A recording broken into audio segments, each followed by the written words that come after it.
და ძალიან დიდ გაურკვევლობას იწვევს ამის გამო. ეხლა ჩვენ გვითხრეს 2 კვირის წინ ჩვენ გაგვიჩნდა გარკვეული კითხვები ამ კანონ პროექტის გაცნობის შემდეგ, რაც დავსვით კიდევაც ნარმანიას მიმართ, მაგრამ ეხლა უკვე ვერ გეტყვით რა სახის ცვლილებებია შეტანილი უკვე დღეს შემოტანილ კანონ პროექტში. ერთადერთი კითხვა, რომელზეც პასუხი იქნა თითქოს და გაცემული, ეს არის არჩევნების თარიღთან დაკავშირებით, ითქვა, რომ ეს არჩევნები იქნება ივნისში. ეს ვიცით მხოლოდ რაც წერია ამ კანონ პროექტში და თქვენთვისაც და საზოგადოებისათვის ნათელი რომ იყოს, როგორი მოუმზადებელი იყო ეს კანონ პროექტი, მე გეტყვით რამდენიმე პუნქტს, რაც არ იყო გათვალისწინებული, სიტყვა არ ეწერა რაღაც ძალიან მნიშვნელოვანი ფაქტების შესახებ. მაგალითად, ასევე როდის იქნება ეს არჩევნები, რა სისტემით ჩატარდება ეს არჩევნები, რამდენი იქნება თვითმმართველი ქალაქი, რომელი ქალაქები იქნება თვითმმართველი, რამდენ ახალ თვითმმართველ ორგანოდ დაიყოფა საქართველო და კონკრეტული ეს თვითმმართველი ორგანოები რომლები იქნება, რის მიხედვით ძალიან საინტერესო ალბათ საზოგადოებისთვის და ყველასთვის ჩვენთვის რა ნიშნით დაიყოფა ეს ეს თვითმმართველი ორგანოები. ეს იქნება მოსახლეობის რაოდენობის მიხედვით დაყოფა რაიონებად, ეს იქნება ტერიტორიის მიხედვით დაყოფა. აი ამ კითხვებზე ჩვენ პასუხი არ გვაქვს იმისთვის, რომ ჩამოვაყალიბოთ ჩვენი პოზიცია კონკრეტულ ამ კანონ პროექტის შესახებ. ძალიან ბევრი კითხვის ნიშანია. მართალი გითხრათ, ბატონმა ნარმანიამ შარშან იანვარში უკვე თავის ვებგვერდზე განათავსა კანონ პროექტი განსახილველად, სადაც გაწერილი იყო კონკრეტული გრაფიკი, რომელიც უნდა დაწყებულიყო ამ გრაფიკის მიხედვით სამუშაოები მარტის თვიდან და დამთავრებულიყო ნოემბერში.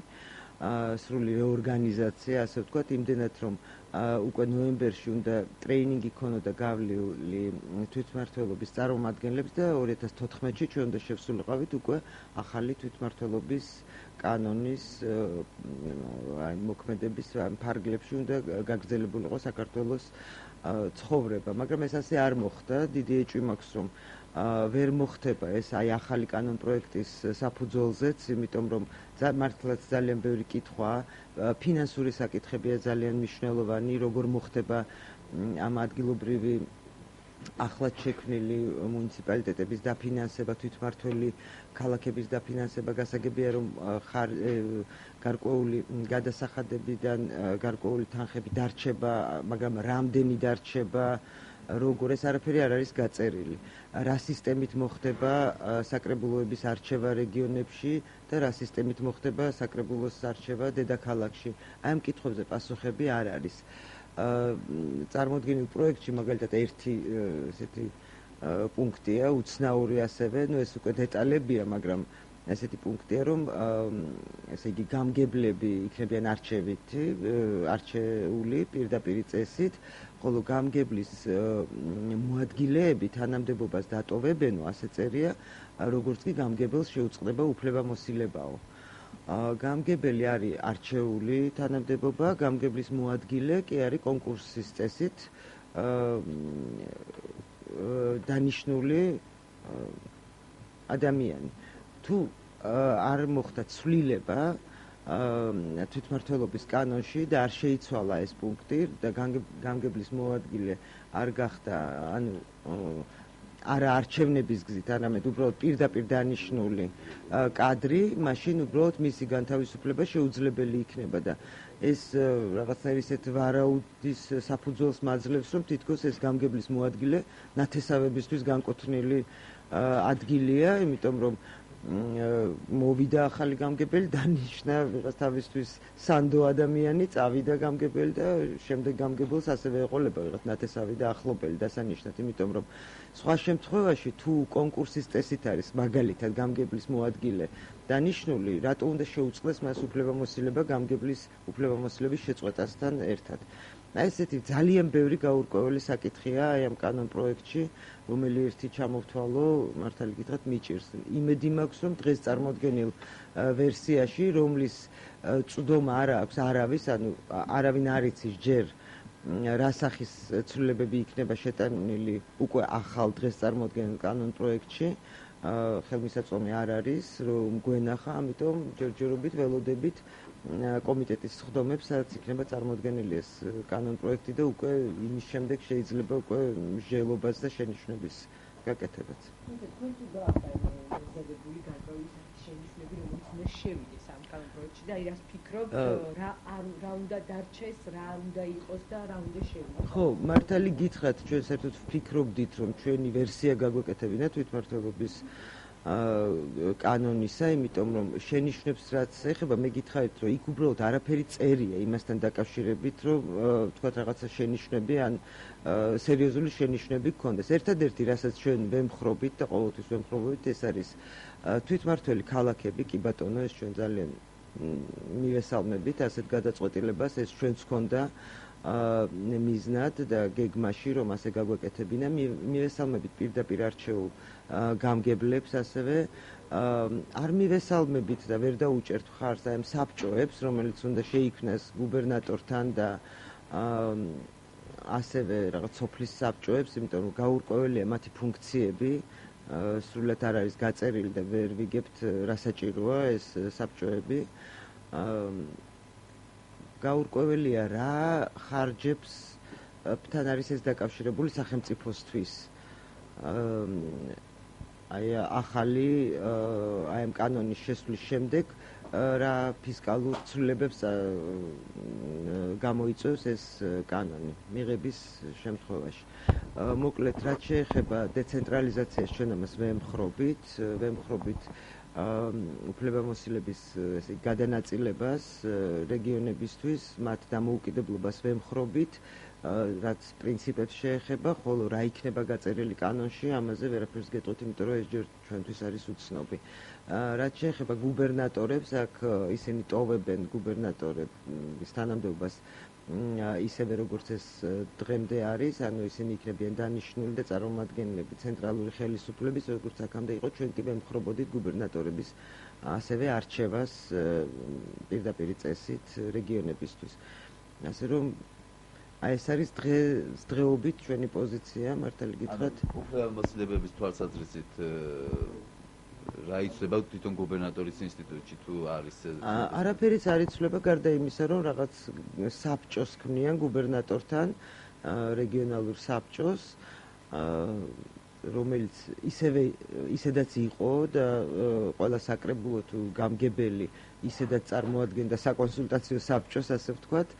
გუბერნატორისთვის და მათთან კონსულტაცია ყოველთვის ხდებოდა, ეს იყო ბუნებრივი. საერთოდ, როდესაც ადგილობრივ თვითმმართველობაზე ვსაუბრობთ, უნდა კონტექსტში ვნახოთ, რომ როდესაც ვარდების რევოლუციის მერე შეიცვალა ხელისუფლება, ნაბიჯ-ნაბიჯ ეს კანონი იხვეწებოდა და მეტად დამოუკიდებლობა ეძლეოდა ადგილობრივ თვითმმართველობას, ეს რეფორმა დროში გრძელდებოდა, მაგალითად მერის არჩევნები გახსოვთ, რომ მერი თავიდან იყო საერთოდ პრეზიდენტისგან დანიშნული, შემდეგ ჩვენ მივიღეთ კანონი, როდესაც მერი ირჩეოდა უკვე საკრებულოს მიერ და შემდეგ უკვე გადავედით პირდაპირ არჩეულ მერზე, ეს რაც შეეხება დედაქალაქს. ჩვენი შემდეგი ეტაპი ასე იყო, თუ ნაციონალურ მოძრაობას ეკითხებით, იმიტომ რომ მე ვიცი ჩვენ რა გქონდა გეგმაში და მათ რა გეგმაში, ეს მე კი არა, მე მგონი თავად არიციან, იმიტომ რომ ძალიან ხშირად არის, რომ ერთმანეთს გამომრიცხავ განცხადებებსაც კი აკეთებენ და ამიტომ გაურკვეველია მათი მკაფიო გეგმა, რას აპირებენ და ჩვენ ასევე გვინდოდა, რომ ეს თვითმმართველი ქალაქები ყოფილიყო, გუბერნატორები ყოფილიყო არჩეული და მეტი დამოუკიდებლობა მისცემოდათ ადგილებზე თვითმმართველ ერთეულებს. უშუალოდ იმ რეგიონში დავუშვათ, სადაც თქვენ იყავით პრეზიდენტის უზრუნველყოფის წყალთანთიანის რეგიონში, თუ რამდენი დავუშვათ, რამდენი თვითმმართველი ქალაქი შეიძლება შეიქმნას და სოციალური თვალსაზრისით ეს რა სარგებელი შეიძლება მოუტანოს რამდენად მოსახლეობას, ადგილობრივ მოსახლეობას, რამდენად არის საუბარი იყო თვითონ მოსახლეობის. საუბარი არის წარმოდგენილ კანონ პროექტში ადამიანების რაოდენობაზე, მაცხოვრებელთა რაოდენობაზე, რომლის ზევითაც თუ არის რაოდენობა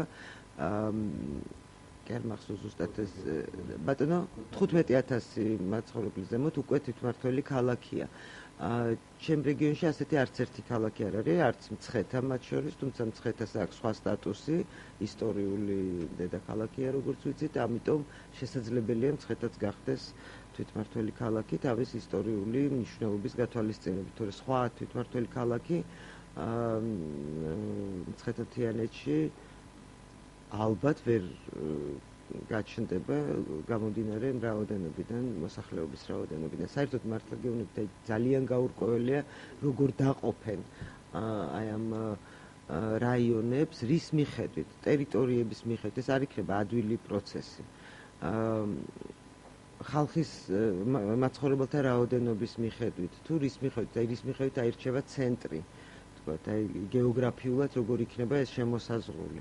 ესე ძალიან სერიოზული სამუშაოა, რაც არ ამგონია, რომ ერთ და ორ თვეში მოესწროს ამ კანონზე მე მგონი მსჯელობა კიდევ უნდა გაგრძელდეს ალბათ, თუ ხა დაჩქარებული წესით მიიღებენ, მგონია რომ კიდევ უფრო დიდ გაუგებრობაში აღმოჩნდებიან და ისევე შემოიდება ეს კანონი თაროზე, როგორც შემოიდო შარშანდელი იანვარში გამოქვეყნებული კანონი, რომელზეც დღეს ლაპარაკი საერთოდ არ არის და აქტუალობა საერთოდ დაკარგა.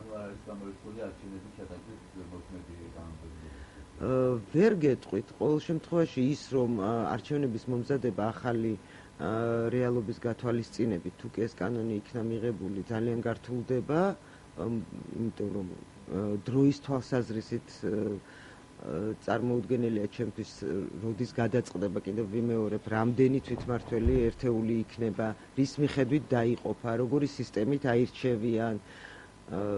ეს ხო ყველაფერი დროს მოითხოვს, არა? დიდი სამუშაოა ჩასატარებელი.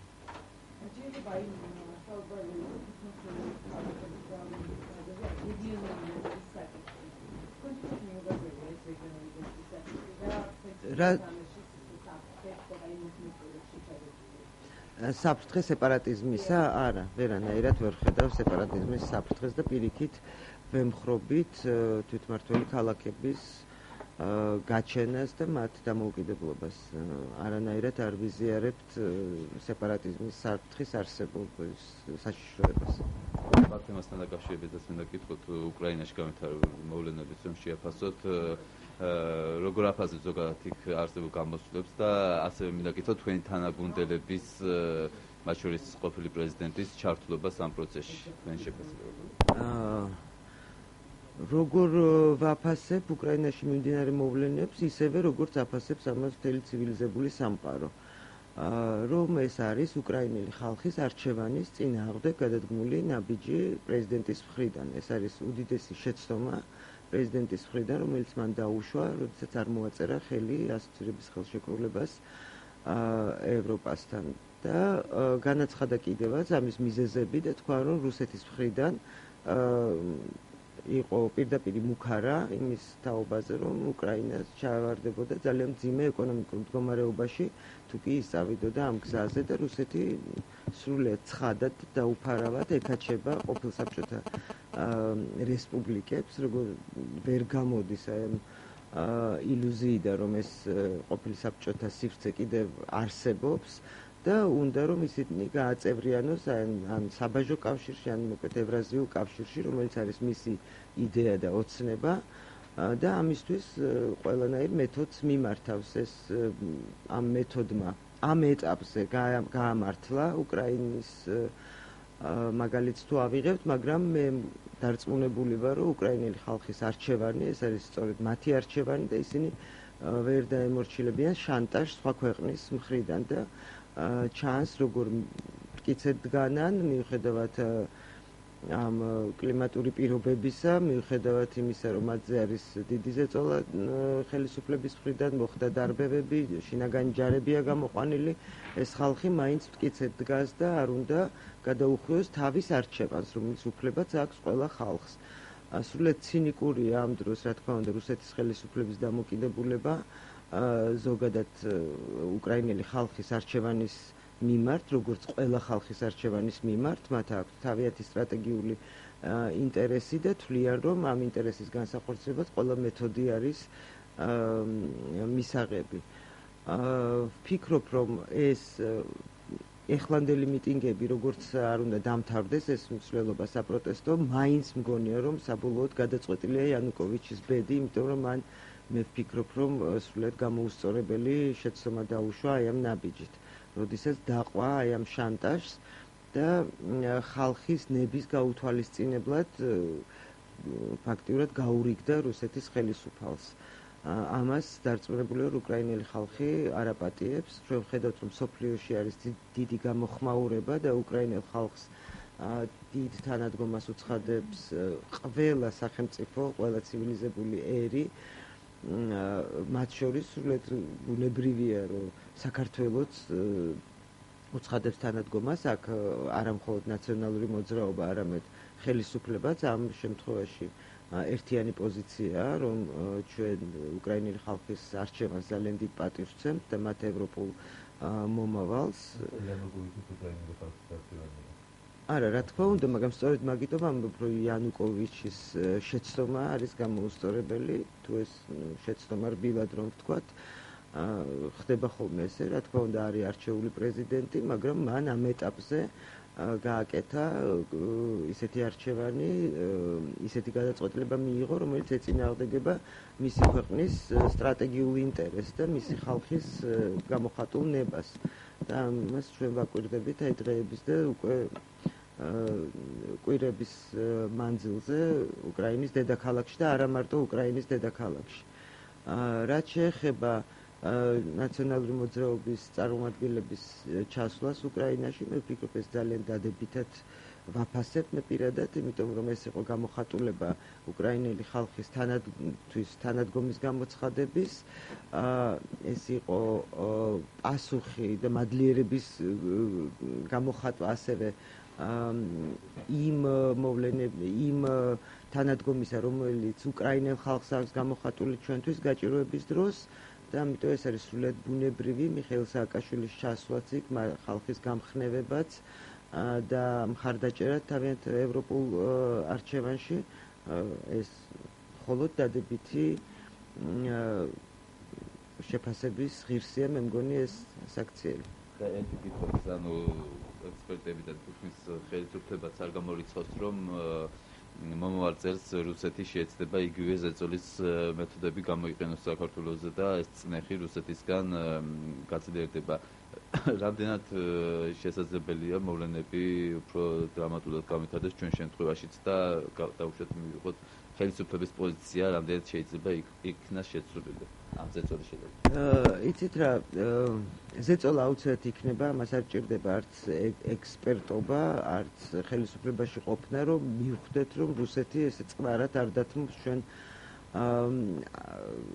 მკაფიოდ გამოხატულ კურსს, რომელიც ეწინააღმდეგება როგორც თვითონ თვლის თავის სტრატეგიულ ინტერესებს. ეს მას დეკლარირებული აქვს, ეს ჩვენი ვარაუდები კი არა, პირდაპირ აცხადებს, რომ ჩვენი ევროატლანტიკური ინტეგრაცია და ევროკავშირში ინტეგრაცია არის მისთვის მიუღებელი.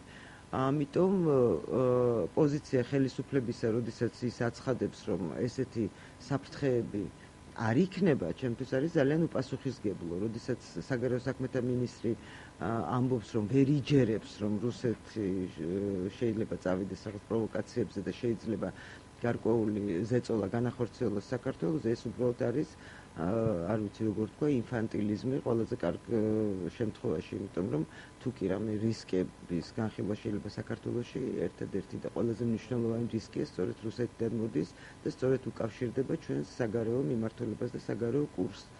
და რუსეთის გაცხადებულ თავის პოზიციებს ამასთან დაკავშირებით. ამიტომ მე სრულად დარწმუნებული ვარ, რომ რუსეთის პოზიცია იქნება ისეთივე, როგორც არის ეს უკრაინის შემთხვევაში გაისად და ამიტომ ძალიან მნიშვნელოვანია ჩვენი ხელისუფლების მკაფიო პოზიცია ამასთან დაკავშირებით და ძალიან სამწუხაროა, როდესაც უკრაინის მიმართ გაგზავნილ დეკლარაციას ნაციონალური მოძრაობის მიერ შემოტანილს პარლამენტში უმრავლესობამ მხარი არ დაუჭირა, სადაც იყო სწორედ გაცხადებული, რომ რუსეთის ზეწოლა არის მიუღებელი უკრაინის ხელისუფლებაზე და რომ პატივსაცემია უკრაინელი ხალხის არჩევანი. ალბათ.